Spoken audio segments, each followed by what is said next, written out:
في قلوب المؤمنين ليزدادوا إيمانا مع إيمانهم.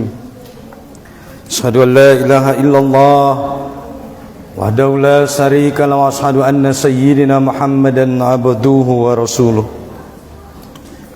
اللهم صل على سيدنا محمد وعلى آل سيدنا محمد.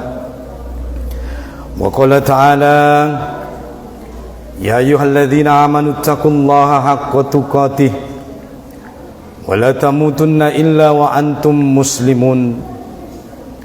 وقال تعالى في آية الأخرى: وما أرسلناك إلا رحمة للعالمين. Amma ba'd. Segala puji dan syukur kehadirat Allah Subhanahu wa ta'ala. Dialah Allah Al-Khaliq yang maha pencipta, Al-Mudabbir yang maha pengatur, dan dialah Allah As-Syari' yang berhak membuat aturan dan undang-undang. Marilah kita mensyukuri segala karunia dan nikmat yang diberikan oleh Allah tersebut, dengan kita sama-sama meningkatkan keimanan dan ketakwaan kita di hadapan Allah Subhanahu wa ta'ala, dengan menjalankan segala apa yang diperintahkan oleh Allah dan meninggalkan segala apa yang dilarangnya. Mudah-mudahan dengan begitu, kelak di hari akhirat, kita semua terpilih sebagai umat yang beriman dan bertakwa di hadapan Allah, yang insya Allah dengan takwa itu kelak Allah akan masukkan kita ke dalam surganya, surga jannatun tajri min tahtihal anhar, surga yang mengalir di bawahnya sungai-sungai yang kata Allah khalidina fiha abada, yang orang-orang beriman kekal di dalamnya, yang kata Allah surga itu uiddat lil muttaqin, hanya diperuntukkan bagi orang-orang yang bertakwa. Mudah-mudahan kita semua jamaah Jumat yang hadir pada hari ini tergolong sebagai hamba yang bertakwa, yang insya Allah kelak termasuk sebagai orang-orang yang beruntung di hari akhirat. Amin ya rabbal alamin. Salawat dan salam semoga senantiasa terlimpah dan tercurah kepada Sayyidul Anbiya wal Mursalin, Khatamun Nabiyyin. Beliaulah baginda Rasulullah Muhammad sallallahu alaihi wasallam. Allahumma salli ala Sayyidina Muhammad wa ala ali Sayyidina Muhammad. Mudah-mudahan dengan kita senantiasa istiqomah mengikuti, meneladani petunjuk daripada Rasulullah, kelak di hari akhirat kita adalah umat yang berhak mendapatkan syafaat dari beliau di yaumil akhir. Amin ya rabbal alamin. Ma'asyiral muslimin, jamaah Jumat rahimakumullah. Di dalam Al-Quran surah At-Taubah ayat 36 Allah Subhanahu wa ta'ala mengatakan: Inna iddatas suhuri indallahi isna asyara syahran fi kitabillahi yauma khalaqas samawati wal ard minha arba'atu hurum zalika ad-dinul qayyim fala tazlimu fihinna anfusakum. Yang artinya, sesungguhnya jumlah bulan itu di sisi Allah berjumlah 12 bulan. Minha arba'atu hurum, dan di antara ke-12 bulan itu ada di antaranya 4 bulan haram. Begitulah ketetapan Allah Subhanahu wa ta'ala ketika Dia menciptakan langit dan bumi. Fala tazlimu fihinna anfusakum, maka janganlah kamu berbuat zalim pada ke-4 bulan itu. Ma'asyiral muslimin rahimakumullah. Bulan yang 4 itu yang dimaksud oleh Allah itulah bulan yang mulia, yang Allah sebut dengan namanya Syahrul Hurum, yaitu bulan yang diharamkan oleh Allah, yaitu bulan Dzulqa'dah, Dzulhijjah, Muharram, dan Rajab. Maka pada bulan ini kita telah berada di bulan Rajab, dan hari ini adalah Jumat terakhir di bulan Rajab, yang itu berarti Jumat depan kita sudah berada di bulan Sya'ban. Itu artinya juga tidak berapa lama lagi kita akan memasuki yang namanya bulan Ramadan. Oleh karena itu, bulan Rajab dan Sya'ban adalah 2 bulan bagi kita untuk mempersiapkan diri akan datangnya bulan yang mulia, yaitu Sayyidus Syuhur, penghulu sekalian bulan, itulah bulan Ramadan. Oleh karena itu di bulan Rajab ini, marilah kita beramal soleh dengan sebanyak-banyaknya amal soleh, betapapun kecilnya amal soleh itu, maka insya Allah di bulan ini akan bernilai 2 kali lipat pahalanya dibandingkan dengan di bulan yang lain. Begitu juga sebaliknya, siapa yang berbuat zalim, menganiaya diri sendiri, berbuat dosa terhadap dirinya, apalagi dia menganiaya diri orang lain, maka Allah akan melipat gandakan balasan dosa baginya 2 kali lipat dibandingkan dia berdosa dan bermaksiat di bulan-bulan lain. Oleh karena itu, mari kita hormati bulan Rajab ini sebagai bulan yang mulia dengan memperbanyak amal soleh. Mudah-mudahan dengan begitu kita semua kelak di hari akhirat tergolong sebagai hamba-hamba Allah yang beruntung dengan mendapatkan surganya. Amin ya rabbal alamin. Ma'asyiral muslimin, jamaah salat Jumat yang dirahmati oleh Allah Subhanahu wa taala.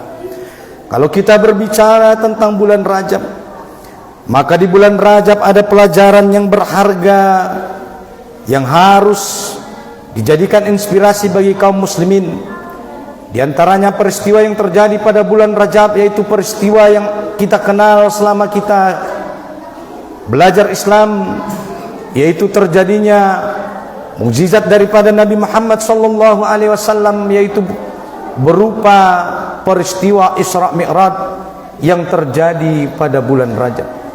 Sebagaimana Allah mengatakan di dalam surah Al-Isra ayat 1, Allah Subhanahu wa taala berfirman, Subhanalladzi asra bi'abdihi lailan minal masjidil haram ilal masjidil aqsa alladzi barakna haulahu linuriyahu min ayatina innallaha innahu huwas samiul basir. Yang artinya, Maha suci Allah Subhanahu wa taala yang telah memperjalankan hambanya yang mulia, yaitu dari Masjidil Haram ke Masjidil Aqsa di Palestina, yaitu yang menjadi kiblat pertama kaum muslimin pada malam yang diberkahi Allah sekelilingnya, dan itu akan menjadi iktibar bagi orang-orang yang mau memikirkan kebesaran daripada Allah Subhanahu wa taala. Ma'asyiral muslimin rahimakumullah, terjadinya peristiwa Isra dan Mi'raj merupakan mukjizat yang mulia daripada Nabi Muhammad sallallahu alaihi wasallam yang terjadi hanya dalam satu malam. Beliau Rasulullah sallallahu alaihi wasallam melakukan Isra dan Mi'raj dari Masjidil Haram ke Masjidil Aqsa di Palestina, yang menunjukkan bahwa beliau yang mulia itu adalah Nabi yang dimuliakan oleh Allah Subhanahu wa taala. Oleh karena itu, di bulan Rajab ini juga ada satu peristiwa penting yang lain yang terjadi, yaitu di mana di bulan Rajab yang mulia ini Allah Subhanahu wa taala mewajibkan bagi Nabi Muhammad sallallahu alaihi wasallam dan umatnya, yaitu salat wajib 5 waktu. Oleh karena itu, dari 2 peristiwa yang mulia ini, marilah kita mengambil iktibar bahwa sesungguhnya kaum muslimin diperintahkan untuk melaksanakan salat 5 waktu yang awalnya dari berjumlah 50 menjadi 5 kali sehari semalam. Maka siapa yang melaksanakan 1 kali salat wajib, samalah dia bernilai 10 kali salat. Dan apabila dia melaksanakan salat 5 waktu, maka samalah nilainya dengan melaksanakan salat 50 kali sehari semalam. Oleh karena itu, jangan pernah kita meninggalkan salat wajib 5 waktu. Siapa yang meninggalkan salat wajib 5 waktu sekali saja di bulan Rajab ini, maka dosanya akan 2 kali lipat dibandingkan dia meninggalkan salat wajib 5 waktu di bulan-bulan yang lain. Oleh karena itu, di bulan Rajab ini, selain daripada 2 peristiwa tadi, ada juga peristiwa penting yang lainnya, yaitu di mana di bulan Rajab terjadi peristiwa yang amat besar, yaitu terjadinya perang Tabuk, di mana perang Tabuk ini adalah perang yang amat sulit yang dialami oleh Rasulullah sallallahu alaihi wasallam bersama para sahabat. Begitu juga peristiwa lainnya pada bulan Rajab ini, di mana yaitu Baitul Maqdis Palestina dibebaskan oleh pemimpin kaum muslimin yang bernama Salahuddin Al-Ayyubi, daripada penguasaan pasukan kaum salib, maka dibebaskanlah Palestina bertepatan pada tanggal 28 Rajab. Hari ini kita melihat bahwa Palestina masih dalam keadaan terjajah. Oleh karena itu, sudah semestinya tugas kaum muslimin bagaimana agar kaum muslimin di seluruh dunia ini bisa bersatu untuk membebaskan Palestina. Bahwa Palestina adalah pernah menjadi kiblat pertama kaum muslimin, di mana Palestina disebut sebagai Baitul Muqaddis, yaitu tanah sucinya umat Islam, selain daripada dua tanah suci yang kita kenal, yaitu Makkah dan Madinah. Oleh karena itu, tugas kita ke depan adalah bagaimana agar kaum muslimin seluruh dunia bersatu dan berhasil membebaskan kembali Palestina dari tangan kotor Zionis Yahudi yang mengotori kiblat pertama kaum muslimin. Insya Allah, dengan persatuan kaum muslimin di seluruh dunia, kelak Palestina akan berada kembali di tangan kaum muslimin. Sebagaimana janji Allah Subhanahu wa taala di dalam surah An-Nur, Allah Subhanahu wa taala mengatakan, wa'adallahu alladhina amanu minkum wa amilus solihah la yastahlifanna lahum kama stahlafal ladzina min qablikum.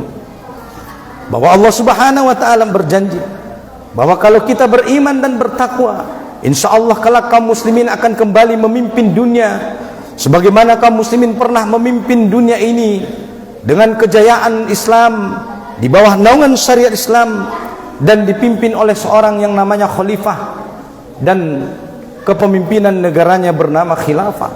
Dan dengan begitu kaum muslimin diatur dengan syariat Islam sampai pada runtuhnya pada tanggal 28 Maret pada tahun 1924 yang diruntuhkan oleh seorang Yahudi yang berpura-pura masuk Islam yang bernama Mustafa Kemal. Beliaulah yang mengganti suara azan dari berbahasa Arab menjadi bahasa Turki, dan dihapuskanlah bahasa Arab, dan wanita-wanita muslimah diganti pakaiannya dari pakaian yang menutup aurat kepada pakaian yang menjadi ala-ala kebarat-baratan. Dan semenjak itu kaum muslimin sampai hari ini hidup tanpa diatur dengan syariat Islam, tanpa dipimpin oleh seorang pemimpin yang bernama khalifah. Padahal dulu kaum muslimin hidup selalu di bawah naungan syariat Islam. Ma'asyiral muslimin rahimakumullah. Oleh karena itu, peristiwa ini menjadi peristiwa yang amat besar yang menjadi malapetaka bagi kaum muslimin, di mana setelah itu kaum muslimin terpecah belah menjadi lebih daripada 50 negara sampai saat ini. Mudah-mudahan kelak dengan bersatunya kaum muslimin, dengan kita bersungguh-sungguh beriman dan bertakwa di hadapan Allah Subhanahu wa taala, kelak kaum muslimin akan kembali memimpin peradaban dunia. Kenapa? Karena kaum muslimin di seluruh dunia kiblatnya adalah sama, nabinya pun sama, kitab sucinya pun sama.